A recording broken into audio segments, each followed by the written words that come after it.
Hey guys, figured I'd give a little update on the S14 now they knocked her down a class. Went pretty budget, trying to be able to stay on the track but not kill the bank. So the first thing that definitely kills the bank is that SR20DET. But there's a few mods you can do to it to really keep it alive. I've been beating the shit out of them on track for years now without the normal SR20 issues. I say the first thing is that Greddy oil pan. It's baffled, keeps the oil on the pickup. Hit a hard corner and stuck a little bit of air up in there. Before you know, you got a rod knocker. I've never had a rod knocker, so that has been great. It was a Redtop, but the Redtop's got some baffling issues, so it got the Tomei factory valve cover and teamed that bad boy up with a Nuke performance catch can and haven't had any issues with it whatsoever. Stock SR coils are known to go out, but I've got a video on installing these NGKs. They're smart coils, so you can get rid of the igniter, and they are cheap and also run great. So one thing I'd like to address is the suspension. Super cheap setup. Went with some Fortune Auto 500 series. Did a little bit of research on spring race, what guys are running on track, and I came up with 10K in the front, 8K in the rear.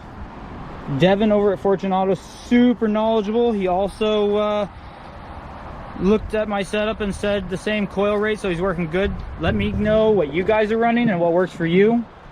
It does feel like it's a little soft, but I'd like to trust what those guys are saying. Maybe I just need some bump stops in there or something.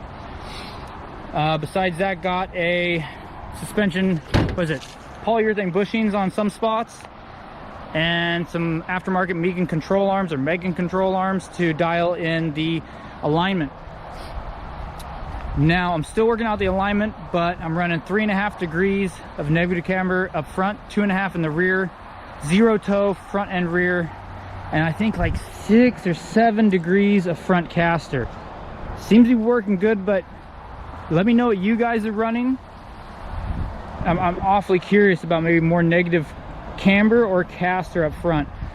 It was chewing up the 200 treadwear tires, but with street class I'm running some 220 treadwear tires, and these bad boys are like hard as a rock. They last forever, so I'm not buying a bunch of tires to go racing. It's great. As for the brakes, I did go with the Z32 master cylinder, still rocking the big old auto, ABS brake booster. I'd like to go with the slimmer one and see what the pedal feels like. So if you guys have went with like maybe the Sentra one or like the S13 one, let me know if you notice a difference. I'm super curious.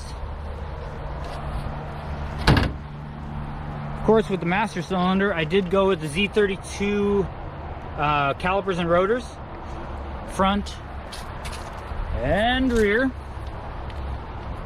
I've got this teamed up with some Hawk DCT-60s up front and Hawk DCT-30s in the rear with motul 600 fluid. Nothing crazy, but I've never faded them, never had an issue. Hawk makes great pads. I will say that you can fade them if you're driving hard enough, if you don't have some ducting, so I did install a little bit of front ducting and it made all the difference. Both rotor and pad wear way better, no fade problems whatsoever. So for aero, I will say that hood ducting I count as aero because all the air being pushed into the engine bay needs to come out. It's either going to go underneath the car, which is going to create lift, or you can vent it out the top. Definitely helps with the cooling system as well. Also, got a cheapo birch plywood DIY splitter teamed up with some professional awesome tunnels. I don't know if you can see them in there.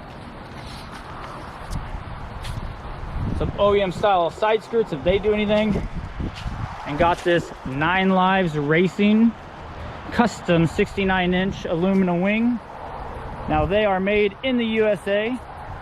Johnny C knows his stuff. He's done the CFD testing, so you know it actually makes downforce instead of like some Battle Aero or something like that. So as for the interior, just enough safety equipment. We got a fixed back seat, 5-point harness, You guys can see it, but just a little 4-point rollover protection, a little roll bar in there. Now my class is a bitch, so you do have to have most, if not all, the interior for an S14, which can be hard nowadays, but got her done.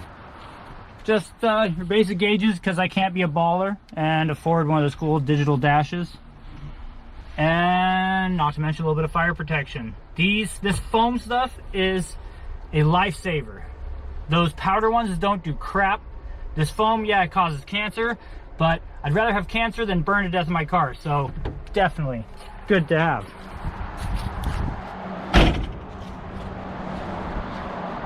Now, drivetrain's pretty simple.